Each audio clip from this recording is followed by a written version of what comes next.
সরকারি মহান বন্ধুগণ, গণভোটের গণরঙে বাস্তবায়নের লক্ষ্যে আজকের এই জাতীয় সমাবেশে এখন আমাদের সামনে বক্তব্য রাখবেন বাংলাদেশ ডেভেলপমেন্ট পার্টির সংগ্রামী চেয়ারম্যান অ্যাডভোকেট আনোয়ারুল ইসলাম চান।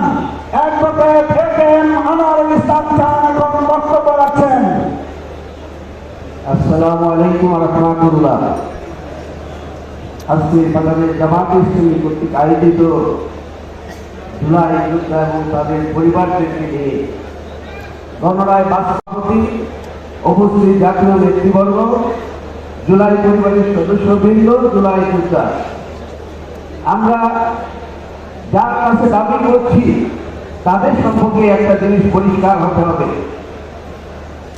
1990 সালে গণঅভ্যুত্থানে জাতি একজন বিশ্ব জ্ঞানের কাছ থেকে বাংলাদেশকে স্বাধীন করেছিল, আর ঠিক তার পরবর্তীতে 3 দলীয় ঐক্য জোটের রূপরেখা তত্ত্বাবধায়ক সরকারের যে কমিটমেন্ট এই দল দিয়েছিল সেটা আদায় করতে 5 বছর মানুষকে জীবন দিয়ে রক্ত দিয়ে আন্দোলন করে এদেশে তত্ত্বাবধায়ক সরকার ব্যবস্থা কায়েম করতে হয়েছিল।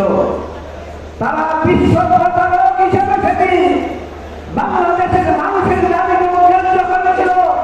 ঠিক একইভাবে এই প্রতারক দল, এই বিএনপি আবারও প্রতারণার মাধ্যমে গণরায়ের সম্মান পাচ্ছে মানুষের গণরায়ের রায়কে অস্বীকার করে আবারও আপনাদেরকে স্মরণ করাচ্ছে। তারা প্রতারক দল হিসাবে তারা আইন মানে না, গণতন্ত্র মানে না, জনগণের ভোটের সম্মান দিতে জানে না। তাই তাদেরকে খুশি করার জন্য আপনার আমাদেরকে আবার শপথবদ্ধ হতে হবে। আমাদের সকলকে আবার নতুন করে জুলাই কঠিন আন্দোলনের মাধ্যমে এই বাংলাদেশের জুলাই সনদকে বাস্তবায়ন করতে হবে। 11 দলের ঐক্যজোট জিন্দাবাদ, বাংলাদেশ জামায়াতে ইসলামী জিন্দাবাদ, বাংলাদেশ ডেভেলপমেন্ট পার্টি জিন্দাবাদ।